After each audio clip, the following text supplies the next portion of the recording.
ఒక సదుద్దేశం, ఒక సదాశయం లేకుండా ఒకరు కన్యాకుమారి నుంచి కశ్మీర్ వరకు నడిచిన అది ఒక నిరర్ధకమైన నడకగా చరిత్రలో మిగిలిపోతుంది.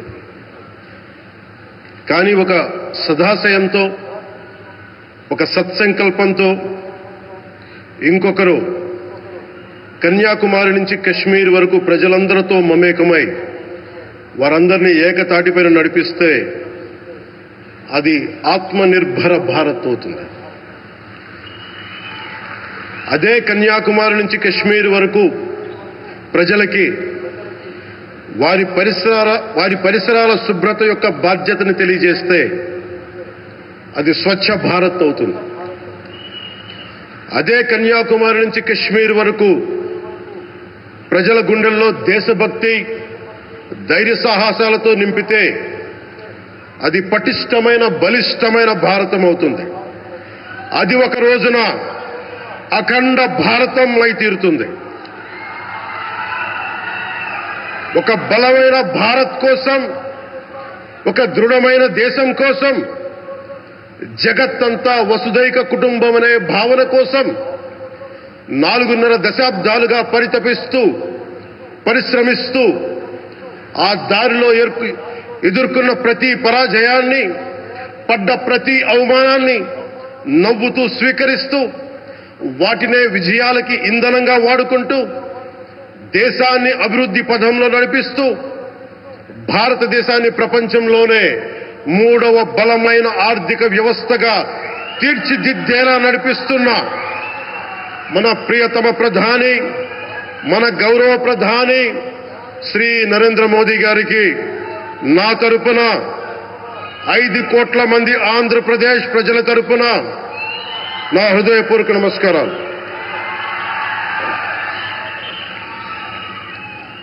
విద్యార్థి నాయకుడిగా రాజకీయాల్లో ప్రవేశించి రెవెన్యూ మంత్రిగా, ఆర్థిక మంత్రిగా మొదలై తెలుగుదేశంకి రథసారథి అయి 4వసారి ముఖ్యమంత్రి అయి తెలుగు ప్రజల్ని అభివృద్ధి పదంలో నడిపిస్తున్న దార్శనికులు, రాజకీయ ఉద్దండులు గౌరవ ముఖ్యమంత్రి శ్రీ నారా చంద్రబాబు నాయుడు గారికి నా హృదయపూర్వక నమస్కారం. తోటి మంత్రివర్గ సహచరులైన ప్రతి ఒక్కరికి, నారా లోకేష్ గారికి, ఎన్డీఏ కూటమి శాసనసభ్యులకి, నాయకులకి, బీజేపీ నాయకులందరికీ పేరు పేరున నా నమస్కారాలు. కార్యకర్తలకి నా హృదయపూర్వక నమస్కారాలు. బీజేపీ నాయకురాలు శ్రీమతి పురంధేశ్వరి గారికి నా హృదయపూర్వక నమస్కారాలు. మా ఎన్డీఏ కూటమికి 164 అసెంబ్లీ స్థానాలు, 21 మంది పార్లమెంట్ సభ్యులనిచ్చి మమ్మల్ని వారి విలువైన ఓటుతో వేసి గెలిచిన ప్రతి ఒక్కరికి ఆడపడుచులకి, అక్క చెల్లెలకి, పెద్దలకి, పిన్నలకి, యువతులకి, యువకులకి పేరు పేరున నా హృదయపూర్వక నమస్కారాలు. ప్రజలు ఎన్డీఏ ప్రభుత్వాన్ని నమ్మారు, నిలబడ్డారు. అలా నిలబడినందుకే ఈ రోజున మన గౌరవ ప్రధానమంత్రి గారి సారథ్యంలో ఈ ప్రారంభోత్సవాలు కానీ, శంకుస్థాపనలు కానీ, అది దక్షిణ కోస్తా రైల్వే జోన్ కావచ్చు, కృష్ణపట్నం ఇండస్ట్రియల్ పార్క్ కానీ, గ్రీన్ హైడ్రోజన్ హబ్ కానీ, అనకాపల్లి బల్క్ డ్రగ్ పార్క్ కావచ్చు, 6 కొత్త రైల్వే ప్రాజెక్టులు కావచ్చు, వీటన్నిటికీ వచ్చే పెట్టుబడి దాదాపు 2,10,000 కోట్ల రూపాయల పెట్టుబడులు, 7.5 లక్షల మందికి ఉపాధి అవకాశాలు. అవినీతితో కూరుకుపోయి ఉపాధి అవకాశాలు లేక, ఉద్యోగ అవకాశాలు లేక విలవిల్లాడుతున్న సమయంలో మీరు నిలబడ్డారు. అందుకే ఈ రోజున ఈ 2 లక్షల పైచిలకు పెట్టుబడితో 7.5 లక్షల ఉపాధి అవకాశాలు లభించి మనందరికీ ఇచ్చినందుకు మనస్ఫూర్తిగా ప్రధానమంత్రి శ్రీ నరేంద్ర మోదీ గారికి చేతులెత్తి నమస్కరిస్తున్నాం. ఇవి కాకుండా కొత్త హైవేల నిర్మాణం, విస్తరణ, అలాగే అమరావతి రాజధానికి పెట్టుబడులు, పోలవరంకి నిధులు, 15th ఫైనాన్స్ కమిషన్ నిధులు కానీ, జల్ జీవన్ మిషన్ కోసం ప్రతి ఇంటికి నీరు, రక్షిత మంచినీరు రావాలి ఆయన ఆకాంక్ష, ఆయన ఆశయం. మనకు గంట కాదు 24 గంటలు రావాలని పడ్డ తపన ప్రధానమంత్రి గారిది. వీటన్నిటికీ చేయగలుగుతున్నాం, ముందు ప్రారంభించామంటే మీరు మా మీద పెట్టిన భరోసా, మా మీద పెట్టిన నమ్మకం, గౌరవ ప్రధానమంత్రి గారి మీద మీరు చూపించిన నమ్మకం. ఈ రోజున అది 2 లక్షల పైచిలకు పెట్టుబడులుగా ఇక్కడికి వచ్చింది. ఎక్కడో మన మారుమూల గ్రామాల్లో 70 సంవత్సరాల పాలనలో గ్రామాలకి రోడ్డు లేదు. ప్రధానమంత్రి సడక్ యోజన కింద ఈ రోజున మనం మారుమూల గిరిజన గ్రామాల్లో కూడా రోడ్లు వేయగలుగుతున్నామంటే దానికి ముందుండి మాకు వెన్నుతట్టి మాకు నిధులు సమకూరుస్తుంది నరేంద్ర మోదీ గారు.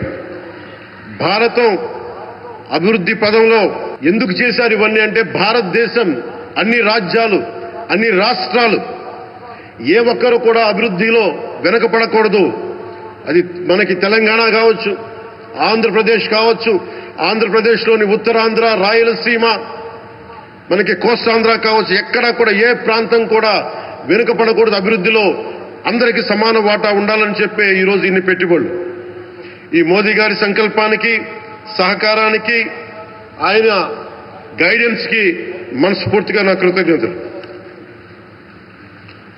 5 ఏళ్ల అవినీతి అరాచక పాలనలో ఆంధ్రప్రదేశ్ అంధకారంలో కూరుకుపోయినప్పుడు ఆ రోజున మన ముందుకొచ్చి మేము ఎన్డీఏ కూటమితో మనం నిలబెడదాం, ఆంధ్రప్రదేశ్ ప్రజల ఆకాంక్షలు నిలబెడదాం, అభివృద్ధి పదంలో నడిపిద్దామని చెప్పి ఆ రోజు ఆశాజ్యోతిలో నిలబడ్డారు.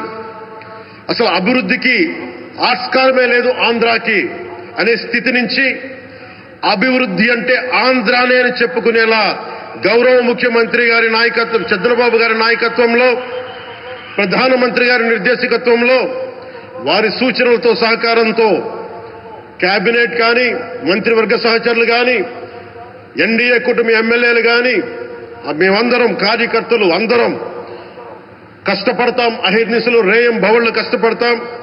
దేశ ప్రగతిలో భాగస్వామ్యులవుతాం.